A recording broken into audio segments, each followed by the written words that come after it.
Hello students, I am Professor Nikhil Kunje. Welcome to our channel. Today we'll discuss practical number 1 for the subject electrical substation and practice. So title is prepare report on a safety precautions to be observed in a substation for carrying out HV switching, isolation from other feeding points, etc. So we'll see in details. So first is securing perimeter area. That means minimizing the safety threats from the outside environment is a key concern that needs to be attention. Installing metallic or non-metallic fences along the perimeter is bound to prevent the incidence of trespassing. Then deliberate scaling, stray animals foraying into the premises. That means it will avoid, that is metallic frame or non-metallic fences that will avoid the animals or unauthorized access to the substations. Then more importantly, the children's gaining entry to the area that will be prevented or avoided.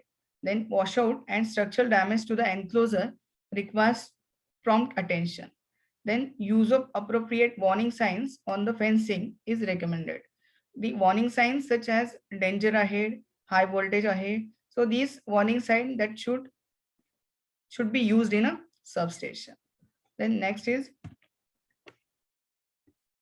restricting or prohibiting visitor access. Substations are not intended to support the visitor traffic. That means visitors are not allowed to enter in the substation, but it is possible to prevent or reduce the possibility of accident by either restricting or totally prohibiting the visitors from the entering the place. That is by totally avoiding or prohibiting the visitors to enter in a substation in order to avoid the accident.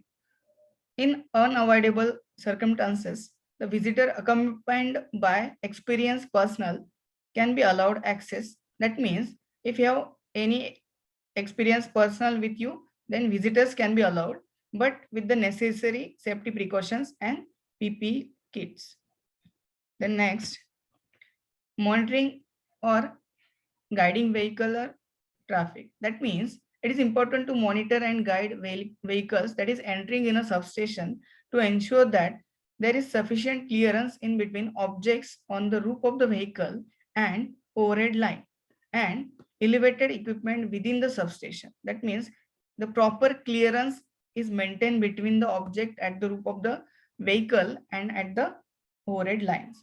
Then vehicle driver must have protectively ensure safe navigation as well. Then similarly, the operations of a mobile hosting equipments, that means mobile equipment that can be transferred from one point to other point, and cranes also need to be supervised and controlled by substation personnel.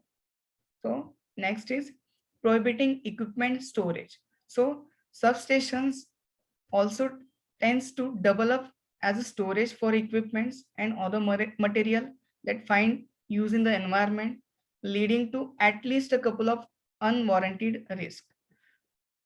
It is not only increases footfall in the area as a material gets shifted in and out of the facility. That means if you shift the material from out of the substation, but also lures thieves on a lookout for expensive electrical component or equipment. That means the thieves can steal the equipment, that is expensive equipment in a substation. In order to avoid that, you have to provide proper substation storage. So not everyone entering the substation in such cases are fully aware of the danger they are exposed to and accident that they can accidentally trigger. That means the person which is entering in the substation is not aware about the substation equipment is charged or discharged. So accidentally they can cause a short circuit or they can trigger the accident. Then prohibiting equipment storage in a substation can prevent undue accidents. That means you have to prohibit unnecessary equipment storage or unrequired or unusable equipment which can be stored. You have to avoid which can be stored in a substation. Then next is securing battery stores. Then battery storerooms are also known to be the source of chemical hazards. That means it can be cause chemical hazards and are the best secured with the authorized access. That means only authorized persons can have access to the battery storage room. While it is important to ensure that the storage area are well ventilated, regular maintenance and helps to detect until that the need replacement. That means, so if certain batteries has to be replaced, that should regularly maintained, regularly inspected, and recharging or at-risk gas, then caustic or acid leaks common in batteries. So you have to regularly maintain or regularly check the leakage, that is acid leakage or uh, the gas leakage, or any requirement in a replacement of any battery, that should be regularly maintained. The next point is providing PPEs. The use of PPE is mandatory when working in a substation. PPE includes the flame retardant, arc rated, chemical resistance clothing, gloves, safety glasses, shields, face masks, hard hats, and steel-toed shoes must be an integral part of PPE collection. So made available for the all the workers. So it should be available for your working person. Then the infrastructure, on the other hand, must house gas detectors. So it should include the gas detectors, that is for detection of gas leakage, scaffolding, and rescue equipment to assure the safety of the occupant or working person. Then next, training personals. Then next is training personnel. Understand the safety threats that abound in a work environment. That means the safety threats that you should understand. Then appreciate the importance of PPE kit, that PPE equipments, and maintain each piece in proper manner. Then know how each equipment functioning. That means each equipment in a substation, how it will function or how it will work. Then what parts are energized and what voltages, at what voltages. Then clearance requirement, that is minimum clearance required. Then risk involved and level of protection are required to work on the equipment. These all parameters that should know with the help of should be known, so that operating person can be safely work. So training to that operating personnel should be done. Then next,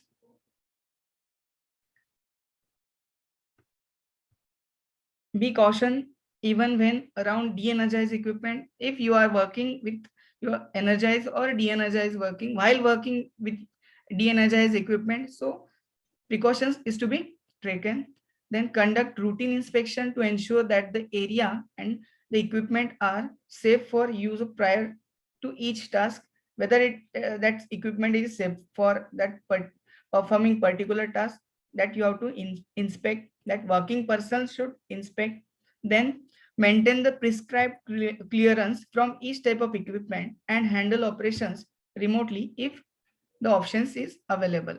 If it is possible to operate the particular equipment remotely, then it should be preferred. Then next, use suitable protective clothing and equipment as warranted by the severity of the risk involved in each task. That means while working with your equipments, so protective clothing and equipment that should be used. Then next, installing security equipments. So despite the best precautions and practices, there is always possibility of security breach. That means security breakage. So installing the security equipment such as camera and motion sensors in a vantage points not only help the detection or fraud, and it avoids an entry of unauthorized access to break-ins, but also track the movement of person and equipment to ensure the safety operation and maintenance. Then It also pays to keep potential high risk zone brightly illuminated. That means that security equipment that should be installed in a critical places. Then next, basic rule to ensure substation safety. So rule number 1, clearance. So enough clearance from energized part should be provided to avoid accidental contact with them. If that can't be made, then live parts should be guarded or enclosed with proper insulation. Then rule number 2, minimum height. A minimum height from the ground to any underground part of an electrical installation should be 8 to 6. So a person staying on a ground can't touch a substation element or its parts which may be energized accidentally. For example, the bottom of post insulator supporting an energized bus does not normally have a potential. So next point is rule number 3, illumination. There should be sufficient illumination for personnel to see their surrounding and perform any work safely. Then rule number 4, passageways. The all passageways and stairs should be wide enough for person to navigate them safely. Adequate railing should be provided and floor opening should have guardrails. Then next, rule number 5,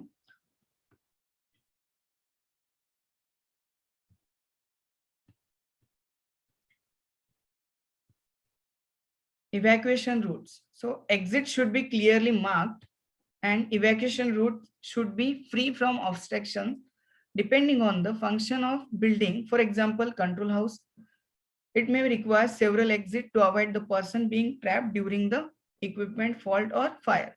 Suppose there is fault or a fire occur in a control house or control room, there should be a number of exit or multiple exit in order to pass the operating personals or exit to the operating persons. Then rule number 6, grounding.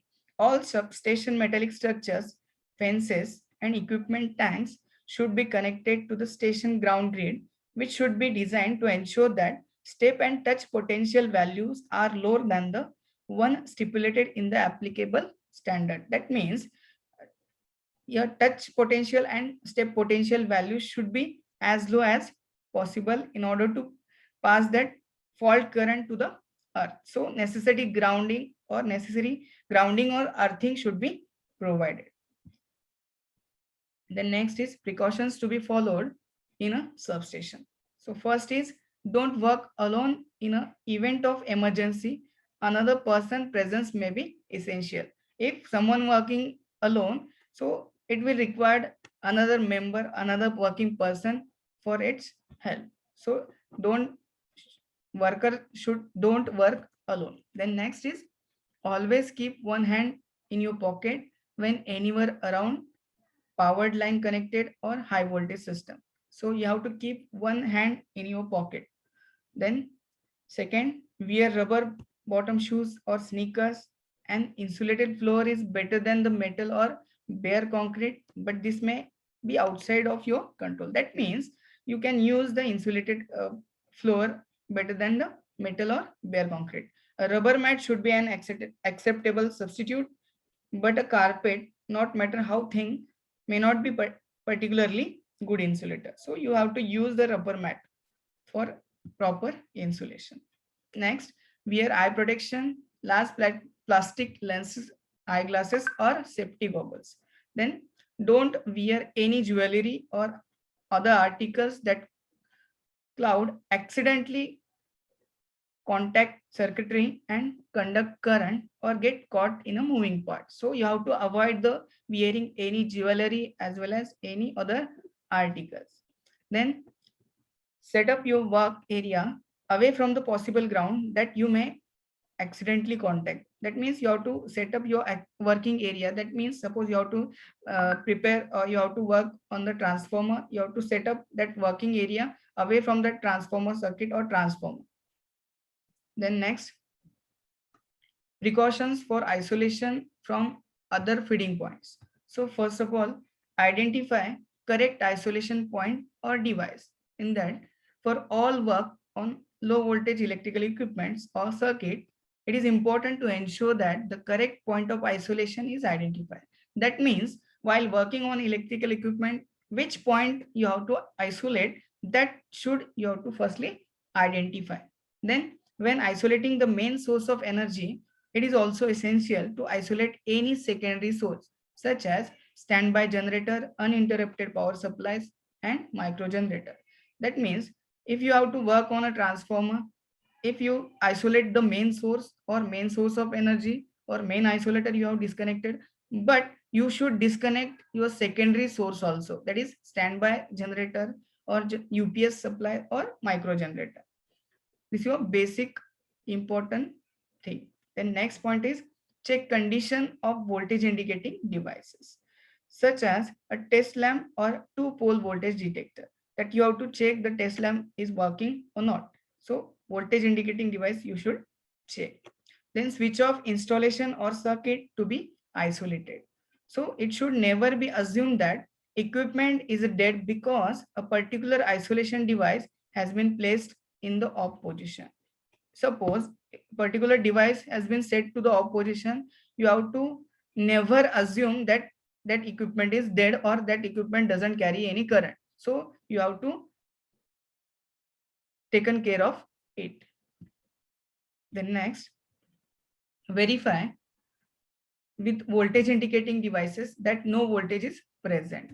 Suppose after isolating, you have to verify the volt with the help of voltage indicating devices whether that equipment is charged or not, that whether that equipment has voltage or not. So it is important to ensure that the correct point of isolation is identified before before proving dead. Then adequate precautions should be taken to prevent electrical equipment then which has been made dead is carried on or near that of the equipment then from becoming electrically charged during that works. So that's why you have to check that equipment with voltage indicating device. The next is reconfirm that voltage indicating device functions correctly or proving unit. That means while working, while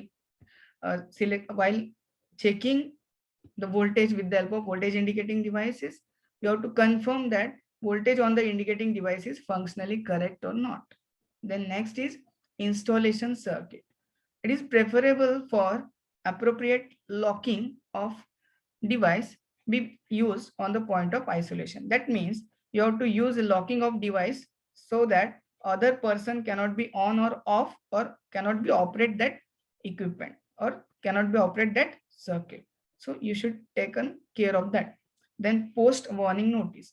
Suitable leveling for a disconnected conductor using a caution notice is vital to prevent the supplying being reinstated or reinstalled or restart. That means suppose the operating person is working with that with any equipment, that operating person should use the caution notice, that is work in progress, so that the other person or other person who doesn't know that one other person is working or not, so by seeing that caution notice, that fault or short circuit or any accident can be avoided. The next, the sequence of operation of isolator, circuit breaker, and earthing switch. So while opening the circuit, you should follow the following sequence of circuit breaker, isolator, and earthing switch. That sequence you should strictly follow. So first of all, open the circuit breaker. While opening operation, first of all, you have to open the circuit breaker, then open the isolator, and then close the earthing switch. So while taking your transformer or opening a transformer for the maintenance or opening the circuit under any fault condition or under any circumstances, so you have to firstly open the circuit breaker, then open the isolator, then close the earthing switch so that the excess current, that is leakage current, can pass to the earth. Then while closing the circuit, whether you have completed maintenance of the transformer or you have to restore the circuit, so while closing operation, the following sequence you have to follow. So first of all, open the earthing switch, then close the isolator, and then close the circuit breaker. These sequence while opening and closing the circuit, you should strictly follow. The next is conclusion. Hence, in this way, we have prepared report on safety precautions and general safety procedure that should be observed in a substation. So if you like the video, hit the like button and share to the maximum student and subscribe the channel. Thank you.